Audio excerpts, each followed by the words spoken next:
Olá pessoal, estamos aqui em Philosophy Channel depois de algum tempo fora do ar, entrando no ar de novo com uma coisa que também vai entrar no ar aqui, que é o nosso querido amigo Ícaro Tenório, o fundador da filosofia pós-ficcional.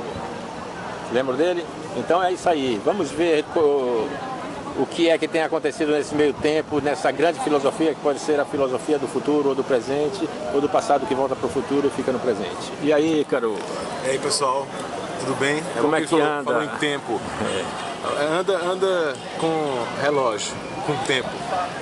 A primeira entrevista que a gente gravou é de 2011, a última de 2012. A gente fez uma série de 3 ou 4. E eu me lembro de dizer ao Mustafa, eu não disse ainda a você essa história, mas eu lembrei agora. Eu lembro que estava em Arco Verde e conheci um rapaz que morava no Recife, isso em 2012, 13. Ele é aqui do Recife, mas que morou na Alemanha 4 anos. E ele foi em Arco Verde visitar um parente e por acaso a gente se encontrou. E ele olhou pra mim assim e fez: quer dizer que você é aquele rapaz lá da filosofia pós-ficcional, lá do Philosophy Channel. Engraçado que ele tava na Alemanha, chegou na Alemanha. Naquela época, outra coisa que dizia tem gente que, já ouvi dizer, tem gente que nem me conhece, né? Um amigo dizia que tem muita gente que nem me conhece, mas que já conhece a ideia do pós-ficcional. O pós-ficcional começou sendo uma música de Elton Moura, lá de Arco Verde, que eu resolvi usar o nome para criar, porque eu achei o nome interessante e eu já estava pensando nas coisas que tinham a ver, eu achei que o nome se encaixava e resolvi adotar o nome e aí também firmar uma parceria com ele, com o irmão dele, Vertim Moura, e por consequência um monte de gente que veio depois. As novidades, a ideia é trazer as novidades. O que é que está acontecendo? A gente está em 2016, a gente já tem 4 ou 5 anos dessa história. E aí eu lembro que falava de um livro que eu estava escrevendo e esse livro eu terminei, ele está pronto, eu mandei para uma editora chamada Confraria do Vento, uma editora do Rio de Janeiro, e ele deve ser lançado agora em setembro, agosto ou setembro. E o que acontece é que a história está muito mais bem resolvida, o livro está mais bem acabado, a história está mais bem resolvida para começar, que é o primeiro livro. E a ideia é que o projeto geral eu chamo de filosofia autônoma e a primeira parte dele, o primeiro pedaço é o pós-ficcional, que é uma célula-chave, é um método, que aí eu vou usar esse método inclusive em outros trabalhos no teatro, na música. Eu estou lançando um show com uma banda esse ano e as letras são todas escritas no método do livro, que é o método da chave pós-ficcional. E a gente continua falando, essa história é real, já existe, inclui outras pessoas. A ideia atual que a gente chega é que o pós-ficcional, as pessoas perguntam que não entendem muito bem o que é o pós-ficcional. Eu também estava no início, eu estava tentando trazer para a linguagem o que é que eu estava imaginando que seria o pós-ficcional. E aí hoje a gente consegue entender que o nome é explicativo, é autoexplicativo. O pós-ficcional, que a gente é um livro que fala sobre realidade e ficção e sobre como hoje, depois de tudo, a gente entende o que é realidade, o que é ficção e os limites entre realidade e ficção e como isso leva as pessoas à discussão sobre a loucura. A loucura, na verdade, é uma discussão sobre realidade e ficção. Então a pós-ficção pode ser o pós-ficcional pode ser uma discussão sobre o que é loucura, sobre o que é real, virtual, ficcional. Aí entra coisas como, por exemplo, o status quo, que é uma espécie de ficção, várias e várias situações psicológicas. É outra coisa que também o pós-ficcional se resolve como sendo uma discussão da psique, de métodos psicológicos modernos, contemporâneos, de entendimento da mente, métodos alternativos que a academia ainda não discute e que a gente não acha com psicólogos e psiquiatras. Quer dizer que nós podemos estar vivendo uma ficcionalidade e nem estarmos nos dando conta disso? Isso aí também tem, a galera fala muito do exemplos como o Matrix. O Matrix seria uma espécie de um mundo virtual, um mundo ficcional que a gente não se dá conta. O Show de Truman, por exemplo. E é um tipo desse de discussão, mas é uma outra intenção. Tem uma intenção primeiramente psicológica mesmo, de preocupação com a cura psicológica e preocupação com a preparação psicológica das pessoas e de todos os tipos, de todas as áreas. Aí nesse caso não há distinção de a gente quer chegar no povo e preparar o povo, mas a gente se preocupa com todas as classes, porque a gente acha também que a classe média, por mais críticas que a gente possa fazê-la, ela também tem lá seus problemas psicológicos e também é dominada como por projetos ideológicos superiores. Então a gente se preocupa também com essas pessoas.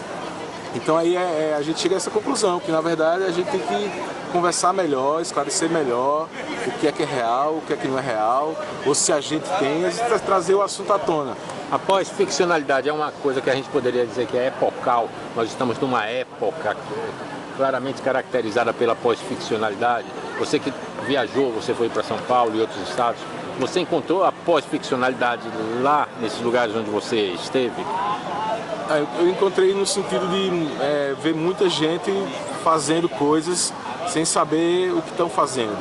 Aí não é exatamente uma crítica, mas uma preocupação. De pessoas assumindo posições sem saber porquê, e está acontecendo muito isso no Brasil agora, e a pós-ficcionalidade se encaixa nisso, que é nessa preocupação de preparar as pessoas para entenderem os projetos ideológicos que chegam até nós, antes da gente assumi-los. As pessoas estão assumindo projetos muito sérios, preocupantes, ideológicos, e sem saber de onde vem, para onde vai, o que é real, o que não é real. Um monte de informação, as pessoas recebem a informação na internet e rapidamente compartilham como se aquilo fosse verdade. E eu fico lá em casa, e aí independe se é de um grupo ou se é do outro, mas eu fico duvidando dos dois lados, mesmo que eu defenda um deles. Eu tenho me preocupado em saber o que é real, o que não é real, do que chega, do que vai. Então acho que a gente está na época mais pós-ficcional de todas, porque talvez nunca foi tão importante se discutir o que é real, o que não é, por conta de questões sociais e políticas e não só estéticas e artísticas, que a gente também se preocupa. E vem cá, você na época você teve uma influência daquele escritor Jodorowsky, né? E você ainda considera que ele tem uma contribuição importante a dar? Olha, a gente tem uns grandes intelectuais no mundo hoje, né? A gente o Chomsky está por aí vivo, o Zizek por aí vivo, o Zizek. Mas para mim o maior intelectual vivo do mundo hoje é o Alejandro Jodorowsky. E eu acho que na verdade a gente precisa muito escutá-lo e entendê-lo, e tudo que se parece com ele. A gente tem no mundo muitas ciências, na verdade não é muitas ciências, são pré-ciências, porque a academia ainda não recebeu, porque são místicas, porque são livres de conceitos não dinâmicos. A gente entende que o mundo hoje é muito dinâmico, o mundo é aleatório, o mundo é espontâneo, o mundo é difuso, e os conceitos a gente tem que criar conceitos que sejam também dinâmicos, aleatórios, espontâneos, difusos, mutáveis. E o Jodorowsky, ele tem uma grande e especial característica de desenvolver métodos e conceitos que são muito dinâmicos, que se encaixam em cada situação. E eu acho que o mundo precisa desse tipo de intelectual, desse tipo de ciência humana. Uma ciência humana que seja dinâmica, que consiga estar sempre reatualizando os conceitos. Eu falo sempre, não é 10 em 10 anos não, é de uma semana para outra mesmo, que é o que a gente está precisando. Conseguir falar sobre o mundo de uma forma muito dinâmica, cada vez mais dinâmica. E o Jodorowsky, ele é para mim o grande intelectual do mundo hoje, em termos de conceitos dinâmicos, adaptáveis. E vem cá, aqui você atribui esse sucesso da filosofia pós-ficcional junto da juventude, porque ela tem essa pegada, as pessoas gostam tanto, as pessoas falam, até na Alemanha apareceu essa repercussão. Por que você acha que ela tem essa pegada que às vezes outras mais até elaboradas academicamente, né, não tem? Falou em Alemanha, mas até da Rússia apareceu, acho que você lançou um vídeo num blog russo. E aí até um russo, a gente tentou se comunicar, não sei, ele só falava russo, eu só falava português. E aí conheci um pouco de inglês, a gente tentou, ele foi estudar um pouco de inglês, eu fui estudar mais um pouco de inglês para a gente se comunicar, trocar uma ideia sobre isso. Quer dizer que existe uma preocupação universal sobre esses temas, que são temas realmente universais, apesar dos problemas do Brasil e do Nordeste. Mas aí eu acho que é por conta mesmo de a gente sendo jovem e estando num mundo muito novo, a gente está numa situação que o mundo nunca se encontrou antes, e por isso os jovens estão querendo novos conceitos. Eu acho que é essa a ideia mesmo.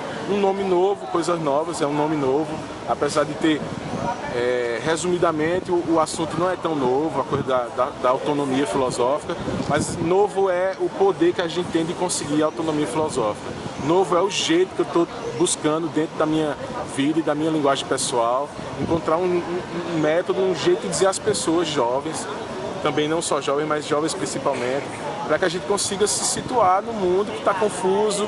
E a gente, até os anos 90, a gente tinha onde se agarrar, a gente tinha preceitos definidos do que era cultura, do que era ser de um lugar, do que era ser de outro lugar. Hoje em dia está muito complicado, e aí isso confunde a alma, isso confunde os sentimentos, isso traz problemas psicológicos difíceis, de relacionamento. Talvez as pessoas nunca tiveram tanto problema de relacionamento, e os jovens se preocupam com isso, e precisam de guias, de conceitos guia. A gente fala muito mal do conceito, talvez porque os conceitos são muito caretas anteriores, mas os jovens precisam de conceitos para se encaixar no mundo, para se entender melhor, para controlar os sentimentos, para lidar melhor com as pessoas, porque as pessoas não gostam de viver brigando, ninguém gosta de viver brigando com as pessoas. A gente precisa se entender melhor, entender o mundo melhor, para que a gente consiga viver melhor com as pessoas. Eu acho que é a grande questão. A juventude talvez seja o auge desse momento, que é se preocupar em se dar bem com as pessoas. E para isso a gente precisa de conceitos que ajudem a gente. Agora veja, você vem da poesia e se introduziu, né, quase como um bicão, quase como um gaiato na filosofia.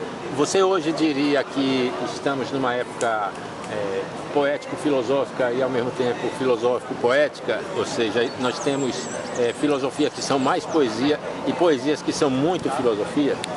É uma discussão muito boa essa, porque primeiro realmente eu me considero um gaiato de filósofo, sim, gaiato, sim.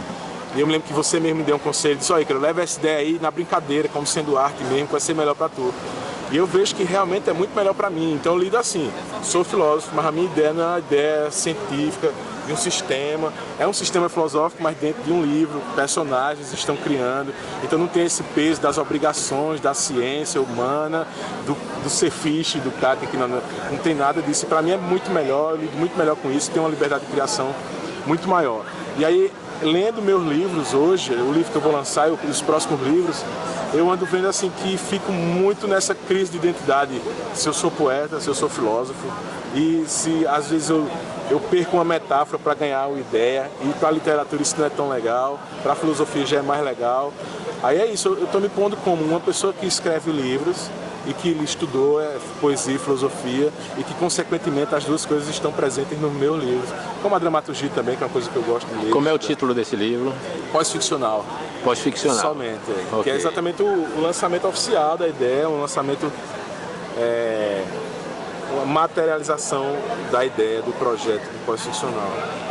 Que é um livro de um filósofo, poeta, que usa dramaturgia. Massa. Fale algumas frases pós-ficcionais para a gente.